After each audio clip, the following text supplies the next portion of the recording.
네, 현지 시간 월요일 뉴욕 증시에서 다우지수와 S&P 500 지수가 6거래일 만에 반등에 성공하며 마무리되긴 했지만 월가에서는 스태그플레이션에 대한 우려가 여전히 높은 상황입니다.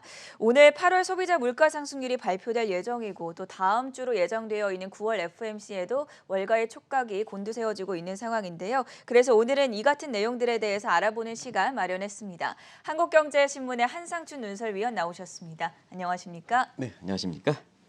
자, 먼저 오늘 미국의 소비자 물가 지수가 발표가 됩니다. 지난 주말에 발표됐던 8월 PPI는 굉장히 높게 나오지 않았습니까? 네, 오늘 배경화면에 이렇게 월가에서 특히 네. 다우존스 지수의 그 종목에 투자했던 사람이 환호를 이렇게 적었는데요. 이게 환호 장면이 좀 뒤쪽으로 이렇게 됐습니다. 그만큼 불안 요인이 많기 때문에 앞쪽을 네. 보지는 않았다. 우리 방송을 진행하는 정영구 PD께서 미국의 그 증시의 지금의 모습을 잘 반영하는 것이 아닌가 생각합니다. 그래서 전 앵커한테 한번 여쭙겠습니다. 요즘 그 메타버스라고 이렇게 네. 많이 유행하죠. 메타버스 네네. 유명하죠. 근데 이제 거기 나오는 사람이 제니 앨런 아바타와 네. 그다음에 공화당 의원들 아바타가 있었습니다. 근데 오늘 앨런 의장이 인프라 이렇게 얘기하는데 공화당의 이렇게 의원들이 당신 무슨 얘기냐? 인프레 텍스 이 용어가 서로 인프라와 인프레 텍스 이렇게 네. 해서 서로 이렇게 아주 논쟁이 벌어졌습니다. 이것이 이제 양측 재정 정책의 그 담당자 입장에서는 지금의 경기 문제, 특히 3분기에 경기가 둔화된다 하는데 예. 통화 정책 측면에서는 지금 물가 때문에 굉장히 이렇게 금융 완화를 지속하기가 좀 어렵지 않습니까? 그렇죠. 그래서 재정 역할이 되는데 지금 상태에서는 물적 인프라가 아직 통과되지 않았지 않습니까?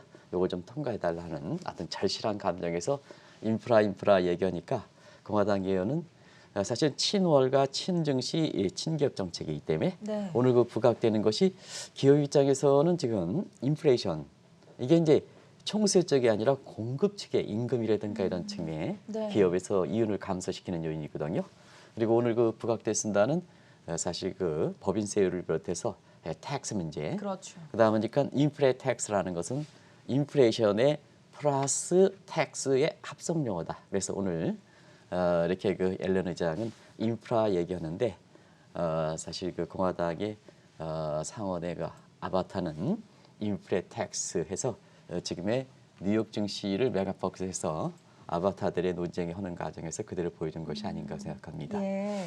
어쨌든 다우존스는 지금 정 PD께서 보여주고 있으신다는 5일 연속 지난주 넷째죠. 내내가 하락세에서 오늘 떨어지면 9월에 조정론 같은 것이 확 불거질 수가 있습니다. 그렇죠. 그런 측면에서 아주 중요한 시점에 사실 260포인트 그동안 떨어진 거에 비해서는 그렇게 반등폭이 크지 않습니다는 올라간 자체가 상당히 의미가 있다 이렇게 보겠습니다. 근데 나스닥 지수는 지금 떨어지고 있죠. 나스닥 지수 떨어진 요인에 대해서는 지금부터 좀 말씀을 드리겠습니다.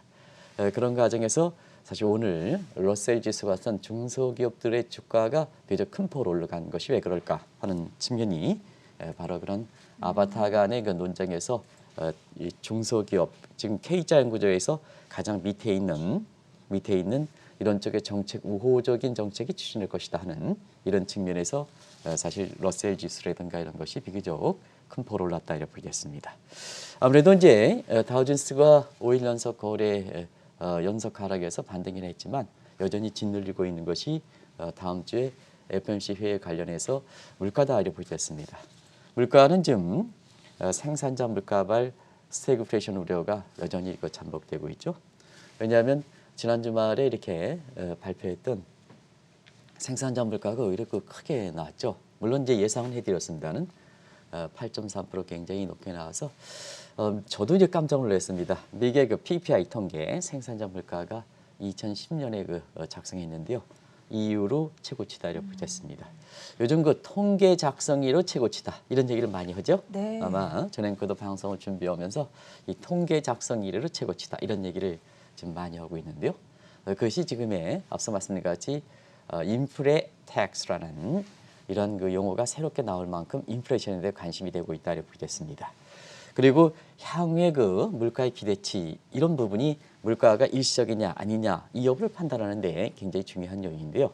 요거는 뉴욕 연준이 산출하는 겁니다. 뉴욕 연준이 그 산출해서 뉴욕 시민들의 입장이 체감 물가가 많이 작용되긴 하지만 어쨌든 경제 중심지의 뉴욕 연준이 이렇게 파악한 거를 보면 8월 기대 인플레, 이건 1년 후의 수치입니다. 1년 후에 기대되는 물가 5.2% 되기 때문에 사실은 그 파월 의장이 굉장히 곤혹스러운 입장에 처해 있다. 자, 지금까지 이렇게 보면 시청자 여러분, 미국 증시에서 인플레 용어가 이렇게 많이 발생하는 것이 지난 4월 달에 인플레 충격이었었거든요. 그 위에 파월과 페드가 일시적이다 하는데요. 지금 8월 달에 생산자 물가, 소비자 물가가 조금 이제 미국 시간으로 이렇게 오늘 발표됩니다는 사실 상당히 좀 예상 전월치까지가 나오더라도 5%대입니다. 그래서 이것은 작년 그 9월달 1년 전에 결정했죠. 시청자 여러분 그때 인플레가 올 것을 생각해서 평균 물가제 금융화가 지속되니까 일시적으로 물가가 올라가는 부분, 인플레 타겟팅이 올라가는 수준보다도 용이하겠다 하는 것이 평균 물가제 아니겠습니까? 이제 평균 물가제를 이렇게 볼 때에는 5개월 연속 인플레가 증가하는 부분은 평균 물가제에 의해서 수용하기가 상당히 어렵습니다.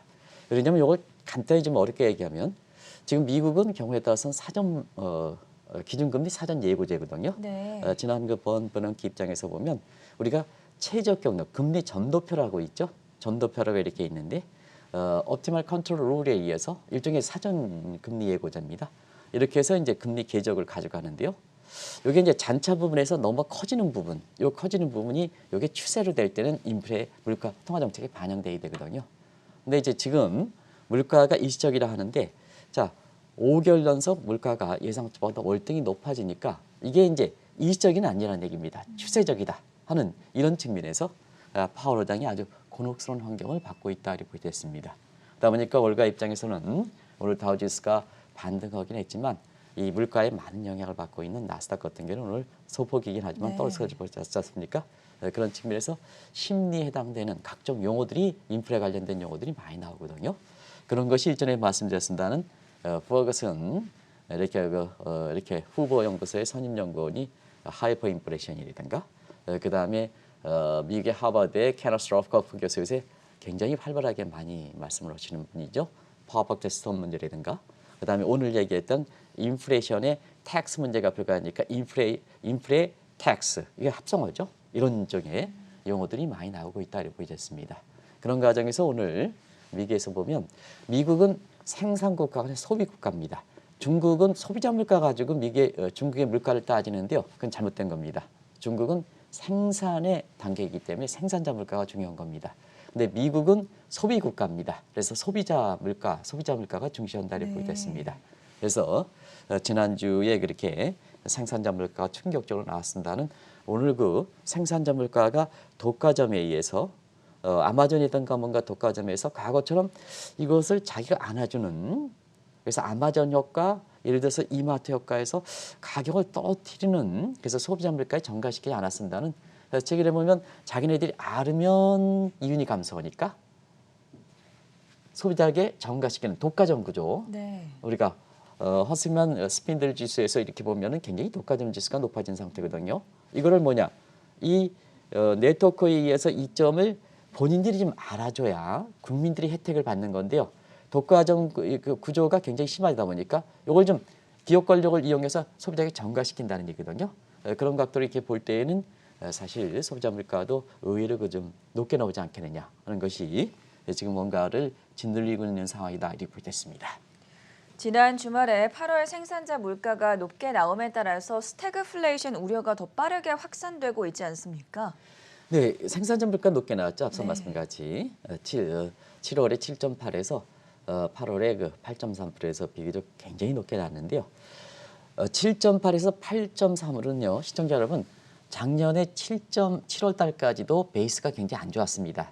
코로나 사태. 근데 8월 달은 베이스가 많이 올라간 상태에서 전년 동월비로 8.4%니까 7.8에 8.3%의 의미는 0.5%포인트지만 전년 동월비에 작년에 7월 달은 낮은 수치에서 이렇게 되고 여기는 높은 수치에서 다시 8.4%니까 사실 체감적인 물가는 더 어려워졌다 이렇게 보겠습니다. 기업이 부담이 되겠죠. 생산자 물가니까. 근데 이제 이게 소비자 물가 한번 보겠습니다. 참고적으로 미국의 소비자 물가는 인플레 타겟팅 선이 2%입니다. 근데 지금 뭐냐? 7월 달이 5.4%. 이번에 사실 그 8월 미국 시간으로 발표되죠. 대체로 보면 전월 5.4% 이렇게 나온가 봅니다는 경우에 따라서는 사실 6%도 나오지 않겠느냐 하는 이런 예상들이 만만치 않게 제기되는 사항이거든요. 그런 각도에서 오늘 그 소비자 물가는 전월 대비 7월 달과 비슷한 수준으로 나올 거로 이렇게 예상은 되고 있습니다. 근데 의외의 생산자 물가가처럼 의외의 결과가 나올 때는 9월 그 다음 주에 있는 9월 페드 회의에 많은 정책적으로 혼란을 초래할 수 있는 사항이거든요. 그런 각도에서 한번 보겠습니다. 지금 파월도 그렇죠. 페드도 그렇죠. 오락가락하지 않습니까? 전환거 그죠? 네. 오락가락합니다. 그렇기 때문에 한국경제 이렇게 그룹에서 여러분한테 그 글로벌 마켓에서 현지에서 오락가락한 얘기를 현지에서 전해주기 위해서 굉장히 이렇게 많은 비용을 들여가지고 시청자분을 위해서 굉장히 노력하는 이런 모습인데요. 사실상 오늘 다르고 내일 다르죠. 우리도 이제 방송에서 볼 때 오늘도 다르고 내일 다르다. 그러니까 페드의 의장 같은 경우는 세계에서 가장 신뢰하는 사람인데요. 오늘 말 다르고 내일 말 다릅니다. 그런 입장이 시청자분도 혼란스러울 거 이렇게 보이는데요. 그러다 보니까 손 들고 있습니다. 그 손 드는 게 뭐냐? 아시겠습니다는 미국에서 보면 연준 서열의 3위에 해당되는 뉴욕 연준에서 보면 지금 이제 3분기가 거의 끝나가지 않습니까? 오늘 이제 9월 며칠이죠? 오늘 9월 14일이죠? 14일이죠. 그 어느 정도 끝나가면 지금 정도에는 속보치에 해당되는 3분기의 GDP Now 캐스라든가 GDP Now에서 이게 속보치가 나와야 되는데요. 네. 뉴욕 연준에서 GDP Now 캐스에서 앞으로는 당분간 속보치를 발표 안 발표하지 하겠다 않겠다 했죠. 하는 네. 입장이거든요. 지금의 미국 경제 모습이다 이렇게 됐습니다. 미국 경제 모습. 그러다 보니까 테이퍼런과 관련해서 너무 구체적인 시기 가지고 하지 마시라. 어떤 사람들 같은 경우는 뭐 4년 후에 9월 달에 내가 보기에는 9월 달에 이게 지금의 미국에서 뉴욕 연준조차도 미국의 가장 종합적인 지표에 해당되는 GDP 나우캐스트에서 3분기 성장률을 발표하지 않겠다. 속보치를 왜 그럴까? 당분간 발표하면 병신이 되는데요. 병신이라는 게 뭐냐? 이게 시청자분의 게시판에서 제가 말씀을 드린 겁니다. 네. 왜냐하면 마이클 피시 현상을 보통 아주 그때 당시에 BBC 전문가에서 자 저희 것처럼 이렇게 농부 입장에서 내지는 그때 당시 어부 입장에서 경험상으로 보면은 300년 만에 최대의 해리케인이 올 것이다 하는데 이 기상 전문가라는 사람이 BBC에서 굉장히 유명했던 사람들이 딱 이렇게 하다 보니까 마이클 피시 현상을 좀 시청자분이 그거를 그렇게 어렵게 얘기하지 말고 병신 같은 얘기다 이렇게 하면 되지 않느냐. 네. 그래서 오늘 시청자분의 의견을 반영해서 방송 용어서는 적당치 않습니다는 제가 시청자 여러분한테 체감적으로 객관적이죠. 와닿기 위해서 지금 말씀을 드린 겁니다. 네. 방송 용어상 적당치 않습니다는 그 시청자분의 얘기가 아주 체감적으로 왔기 때문에 이게 사실 미국의 3분기 속보치가 나올 시점에 뉴욕 연준에서조차도 안 발표하겠다. 당분간 안 발표하겠다. 이게 미국 상황이다 이렇게 보여졌습니다. 이런 과정이 지금이거든요. 그래서 뭐든지 미국이라든가 이런 국가는 페드, 제닛 앨런 이런 사람들이 사실 미국의 현지 자국의 경제에 대해서 고도의 금융이론 예측 기법이 다 동원했는데도 불구하고 이렇게 테이퍼링 문제에 대해서 쉽게 결론하지 못하다 보니까 이걸 받아들여야 되는 저희 것처럼 그분들에 비해서 경제 지식이라든가 모든 게 떨어지는 입장에서 보면 테이퍼링 문제에 대해서 구체적 시기를 이렇게 시청자분한테 좀 경제가 와 닿으면 테이퍼링을 진행하는 거다. 이런 각도에서 올해 연초서부터 계속해서 말씀드린 것이 아닌가. 지금 그렇게 말씀드리는 것이 참 다행이었다 하는 것을 좀 이렇게 자평해 보겠습니다.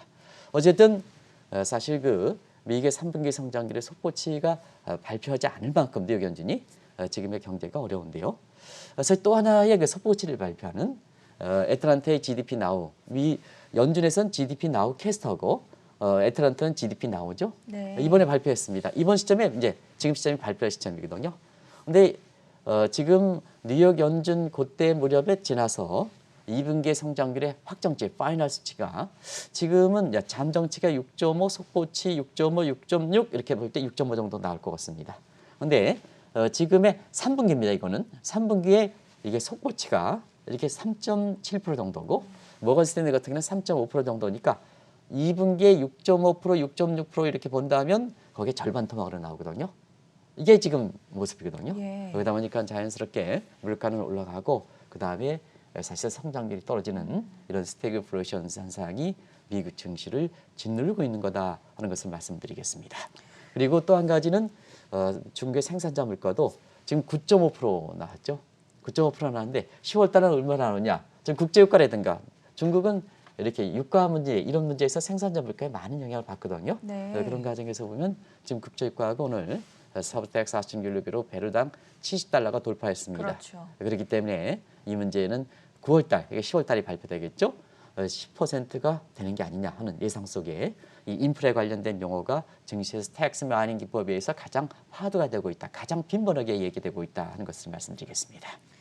사실 스태그플레이션이라는 용어 자체가 좀 이해하기 어려운 측면도 있는데 경기는 둔화될 조짐을 보이는데 물가는 상승한다. 특별한 이유라도 있습니까? 이건 뭐 지난번에 이렇게 전 앵커가 이제 좀 이렇게 몸이 안 좋은 상태에서 일주일간 이렇게 네. 홍 앵커가 그 진행하는 과정에서 제가 그래프를 한번 그려드렸습니다. 어.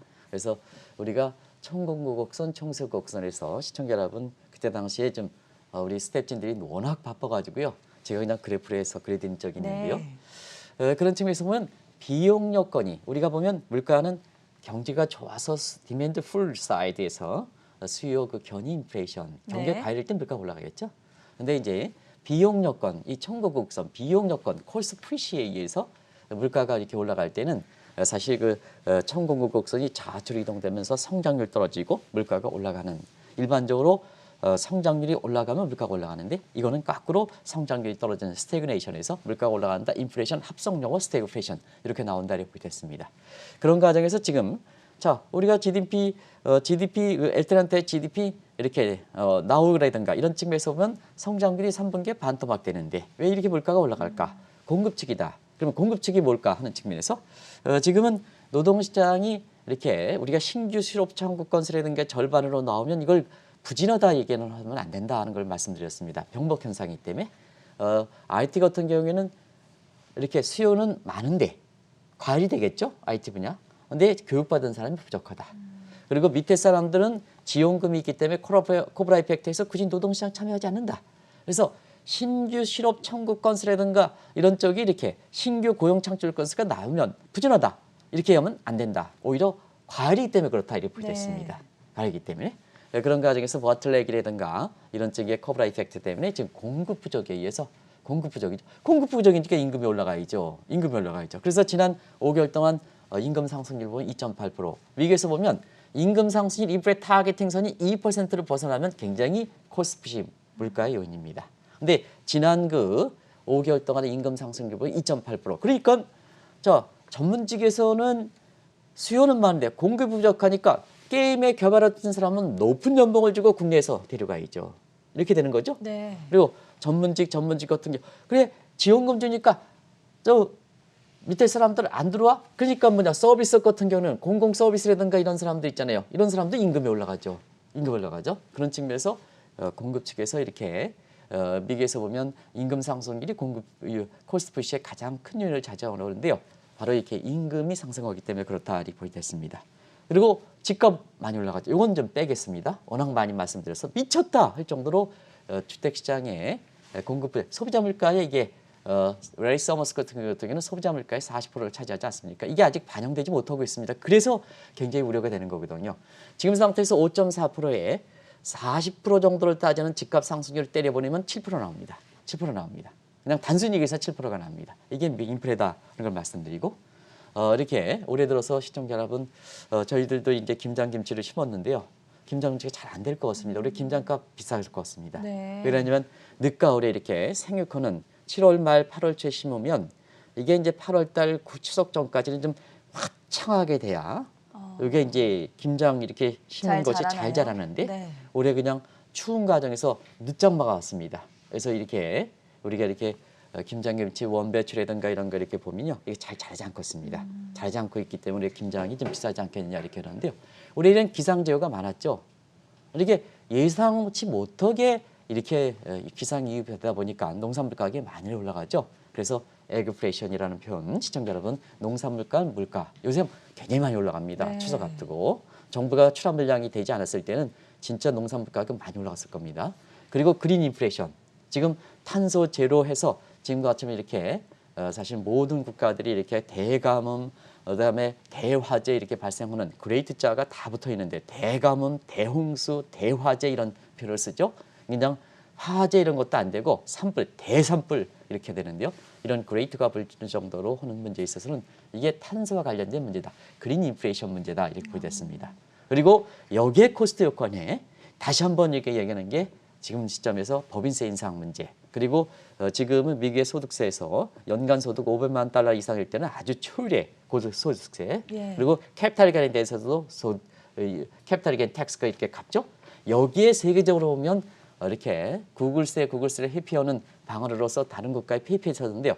전 세계적으로 보면 지금 OECD 국가의 회원국을 중심으로 해서 130이 합의된 글로벌 체제세율 15%가 딱 이렇게 갇히는 상태죠. 그럼 기업 입장에서는 옥을 메고 있는 상태다. 이런 것이 비용 상승 증가하니까 한편으로서는 비용 상승된 거니까 경제 성장 떨어지고 네. 물가는 올라가는 스태그플레이션 국면이 이렇게 계속해서 나오는 거다 이렇게 됐습니다. 이러한 공급 측의 인플레이션 요인 중에는 국제 유가도 정말 큰 부분을 차지하고 있는데 오늘도 이렇게 11개 섹터 가운데 유가 부분이 굉장히 많이 올랐었고 또 올 겨울에는 유가가 강세가 될 것이다. 이런 전망도 나오고 있지 않습니까?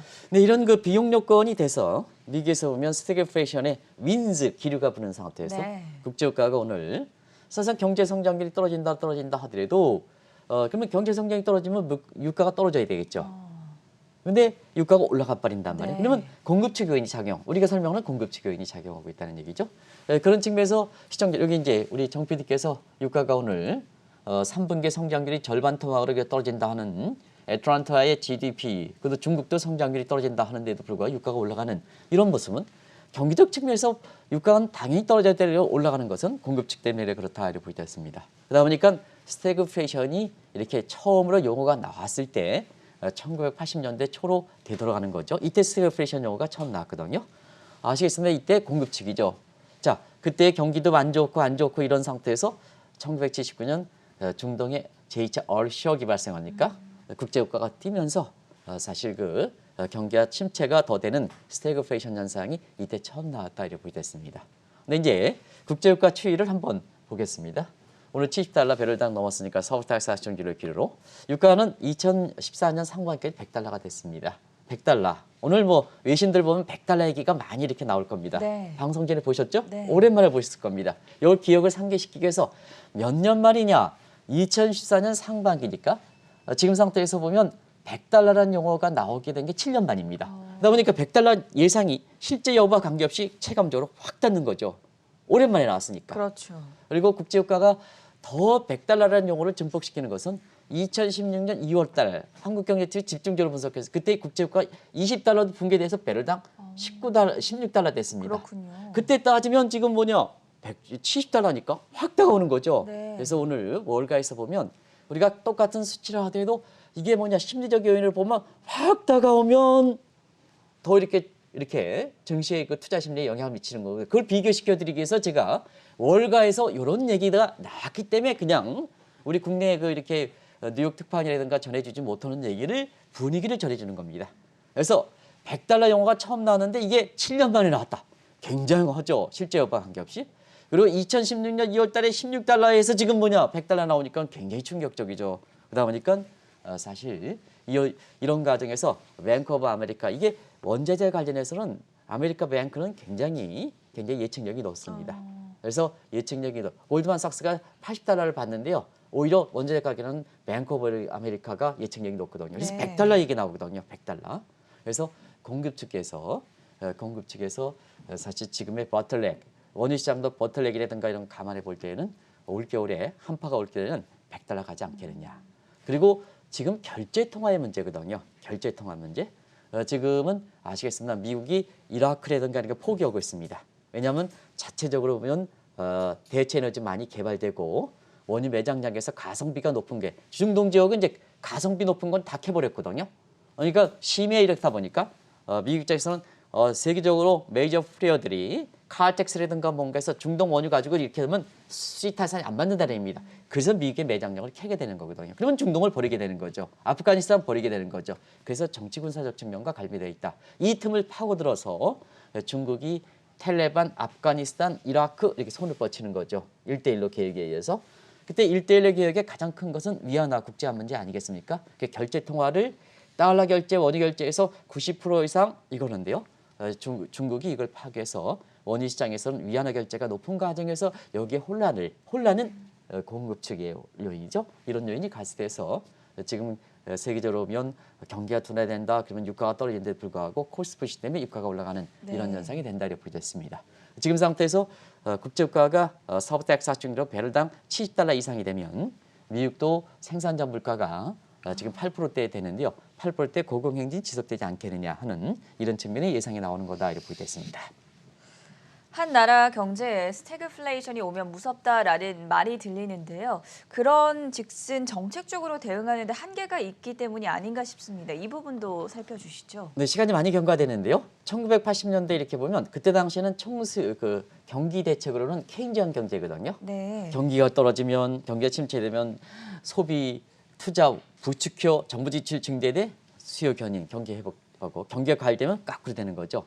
근데 이게 시청자 여러분 경기 침체니까 부양을 해야 되는데 부양하면 물가가 우려된 상태 물가 더 증폭시키죠. 그렇죠. 그럼 물가가 잡는 상태에서는 또 경기가 더 침체되죠. 그래서 정책적으로 대응하기 어렵기 때문에 사실 스태그플레이션이 굉장히 안 좋은 국면이다 이렇게 됐습니다. 또 국민 입장에서도 스태그네이션은 국민소득 감소하는데 물가가 올라간단 말이에요. 물가가 올라간단 말이에요. 그러다 보니까 국민 입장에서는 어이구 가뜩이나 소득이 떨어지는데 물가 올라가? 그러면 자기들 손아귀에 들어오는 소득이 없어지는 거죠. 그래서 국민 편에 있어서 체감 경기가 굉장히 안 좋은 이런 상태가 바로 스태그플레이션이다. 이 문제 어떻게 풀어가느냐? 결국은 종전의 관점이 어려우면 창의적 방법으로 풀어가는 거죠. 창의적 방법으로. 그리고 어려울수록 본래 다른 데 치중하는데요. 본래 본연의 원모로 가는 겁니다. 그래서 페드 입장에서는 당시에 볼 볼커가 인플레 파이터 역할을 했죠. 그리고 사실은 수요 측에서 이게 안 되다 보니까 공급처로 창의적 방법이 동거하는 거죠. 그래서 그때 당시에 감세에 의해 가지고 사실 저 경제 주체 의욕을 고취시켜서 하는 소위 아서레퍼의 서프라이 사이드 이코노믹, 레이고노믹스 이런 쪽에 얘기들이 나와서 이 문제를 풀어갔다 이렇게 됐습니다. 그렇다면 이번에는 미국 정책 당국이 스태그플레이션에 어떤 대응 전략을 취할 거라고 보십니까? 정책이 사실 지금은 1980년대에 비해서 더 스태그플레이션이 닥친다면 오지는 말아야 되겠습니다는 닥친다면 더 어렵습니다. 일단은 그때는 폐쇄 경제입니다. 미국이 추진하면 다른 데 드레인 이펙트가 없습니다. 배출 효과가 없습니다. 예. 근데 지금은 세계가 평균화되게 미국만 추진하면 다른 데 배출 효과가 되는 거거든요. 이런 게 이제 첫 번째 측면이고 그리고 그 이후서부터는 금리가 워낙 많이 떨어졌죠. 시청자 여러분 지금 제로금리입니다. 제로금리 거의 지금 미국 같은 경우는 제로금리인데요. 제로금리에서 더 떨어지고 미국은 마이너스 금리가 안 추진합니다. 돈 많이 풀었죠. 인플레가 되는데 거의 1980년대에서 돈 왕창 풀었죠. 그때에 비해서는. 그래서 추진하기 어렵다. 그래서 지금의 강형, 제도적 측면에서 풀어가야겠다. 제도적 측면만 가는 겁니다. 그래서 지금의 그 재정 입장에서는 좀 빨리 오늘 메타버스에서 엘런이라는 아바타가 인프라니까 지금은 2차 물적 인프라를 빨리 풀어줘야. 네. 요거 이제 걸려 있는 상황이니까 빨리 풀어달라는 얘기로 이거 인프라라는 얘기가 나온 겁니다. 이겁니다. 그리고 연방부채 하나 걸려 있죠. 요거 좀 빨리 풀어달라. 그래서 제도 요건만 가는 겁니다. 제도 요건만 가는 겁니다. 제도 좀 빨리 풀어달라. 제도 요건 가는 거고요. 그다음에 통화정책 측면에서는 우리가 물가가 이렇게 높게 나오는 것 같이 사실상 지금 상태에서 그러면 9월 달엔 테이퍼링 문제, 오늘도 다우존스 지수가 테이퍼링 문제 운하가 완화됐기 때문에 다우존스가 올라간 측면도 있습니다. 네. 이런 측면도 있는데요. 지금 상태에서는 테이퍼링 추진하면 안 되지 않습니까? 물가가 어렵다고 해서 테이퍼링 추진하면 긴축이 되는 거죠. 경기도 거꾸로지죠. 하는 상태에서의 문제인데요. 테이퍼링 좀 연계해라 하는 그래서 파리스 믹스 재정 입장에서는 물적 인프라 공화당에 걸려 있는 문제를 좀 풀어달라. 연방부채 한도 지금 유예가 지금 연장이 더 이상 되지 않은지 풀어달라. 제도 요건 좀 풀어달라. 그리고 페드 입장에서는 통화정책 제도가 테이퍼링이니까 테이퍼링 연계해달라. 이런 측면에서 하는데요. 문제는 시장에서 보면 앞서 말씀같이 스태그플레이션은 국민 입장에서는 미절 인덱스, 경제 고통이 되다 보니까 월세절이라든가 이런 입장에서 국민 편에서 쓸 수밖에 없죠. 그러다 보니까 국민 입장에서는 경제 고통 지수인데 체감 물가 많이 되니까 이걸 통화정책이 좀 잡아줘야 되지 않느냐.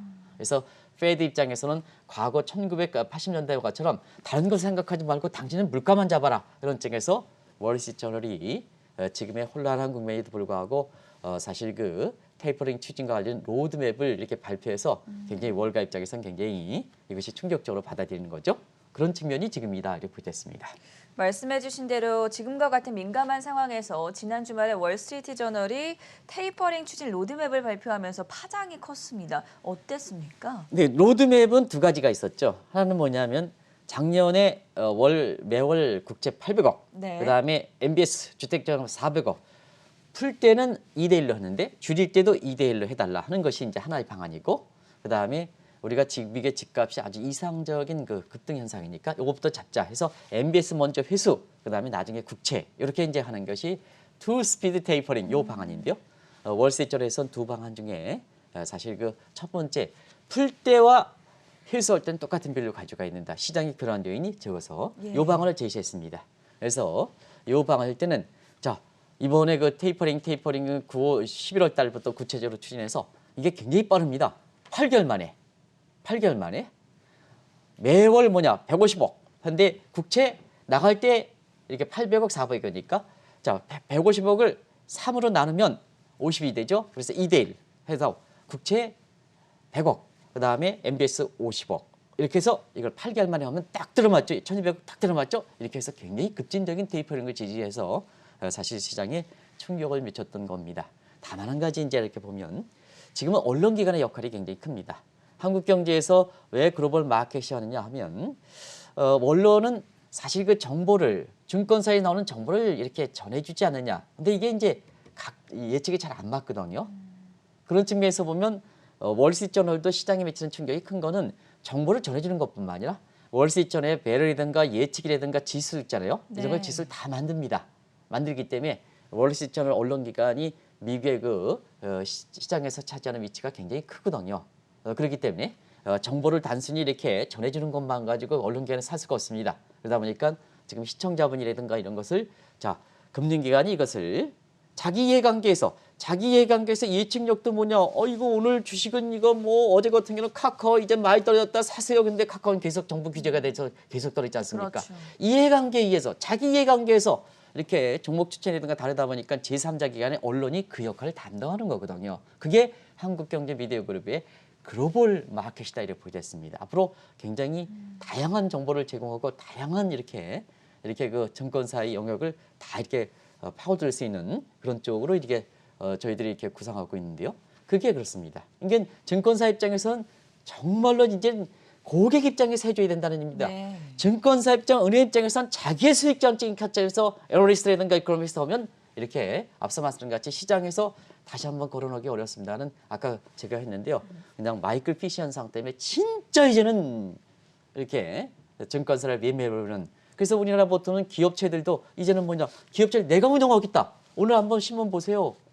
그룹 같은 경우는 내가 운영하겠다. 수수료 안 주겠다 이제는 내가 운영하겠다 하는 측면에서 이렇게 우리나라의 주요 그룹들이 직접 금융을 운영해서 수익을 많이 내지 않습니까? 네. 그런 모습이 된다.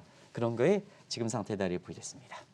마지막으로 우리의 경우에는 스태그플레이션에 어떻게 대처를 해 나가야 하는지 그 방안까지 설명해 주시죠. 네, 우리 같은 경우에는 이게 다음에 좀 얘기하고요. 우리도 스태그플레이션 조짐이 있다 이렇게 보겠습니다. 네. 다만 한 가지 시청자 여러분한테 지금 우리가 금리가 올렸죠. 어디까지 올릴 것이냐 하는 측면에서 어제 한국금융위원회에서 테일러 준칙을 사용해서 적정금리 수준이 나왔습니다. 여기 테일러 준칙은 나중에 시간 관계상 좀 말씀드리는데요.